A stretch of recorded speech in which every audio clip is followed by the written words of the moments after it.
देवभूमि उत्तराखंड में बारिश का कहर लगातार जारी है और 34 लोगों की इससे मौत हो चुकी है। 5 लोग लापता हैं। प्रधानमंत्री ने सीएम पुष्कर धामी से हालात की जानकारी ली और केंद्र की ओर से हर संभव मदद का आश्वासन दिया।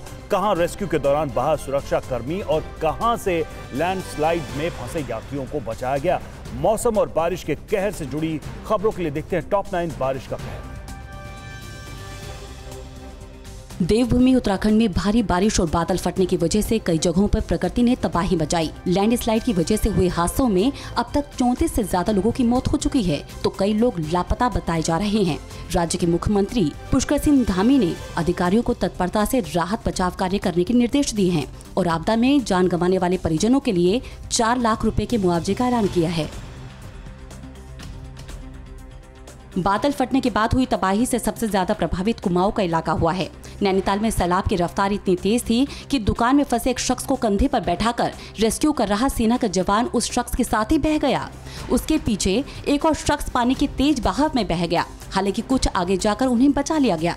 यहाँ सेना के जवानों ने रस्सियों के सहारे दुकान में फंसे लोगों को निकाला। उत्तराखंड के नैनीताल में नैनी झील ओवरफ्लो होने के चलते पूरे शहर की सड़कों पर पानी भर गया। कई जगहों पर गाड़ियां पानी में डूबी नजर आई। सड़क पर पानी का बहाव इतनी तेज है कि नैनीताल घूमने आए टूरिस्ट भी परेशान हैं। उन्हें होटल में भी रहने से डर लग रहा है। कई पर्यटक इसी वजह से सड़क पर घूमते नजर आए। उत्तराखंड के रुद्रप्रयाग जिले में एसडीआरएफ की टीम ने जंगल चट्टी इलाके में लैंडस्लाइड में फंसे तीर्थ यात्रियों का सुरक्षित रेस्क्यू किया और उन्हें सुरक्षित स्थान पर पहुंचाया। शासन ने जिलाधिकारी चमोली और रुद्रप्रयाग को यात्रा मार्गों पर फंसे यात्रियों की सुरक्षा का विशेष ध्यान रखने का निर्देश दिया है। उत्तराखंड के रामनगर में भी बादल फटने के बाद कुदरत ने जबरदस्त कहर बरपाया है।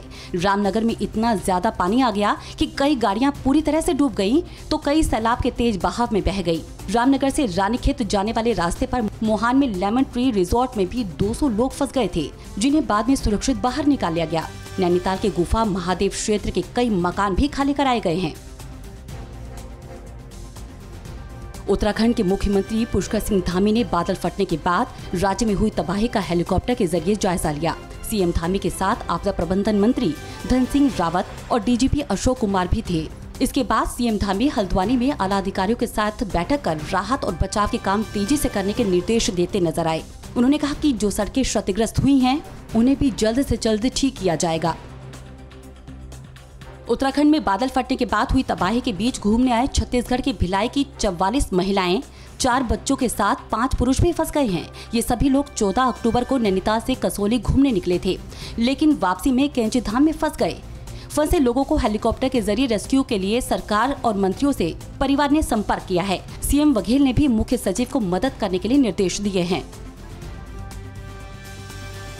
उत्तराखंड के उधम सिंह नगर में सुरक्षा की दृष्टि से भारी बारिश के कारण जलस्तर बढ़ने के बाद नानक सागर बांध के सभी गेट खोल दिए गए हैं, जिसके चलते चारों तरफ पानी का सैलाब नजर आया। लगातार बारिश से राहत और बचाव कार्य भी प्रभावित हो रहा है। उत्तराखंड में भारी बारिश की वजह से लगातार हालात बद से बदतर होते जा रहे हैं। बारिश और लैंडस्लाइड का कहर रेल पर भी देखने को मिला। हल्द्वानी में गोला नदी के पास काठगोदाम और दिल्ली को जोड़ने वाली रेलवे लाइन का एक बड़ा हिस्सा भारी बारिश के दौरान क्षतिग्रस्त हो गया, जिसके चलते रूट पर ट्रेन सेवा बाधित हो गई।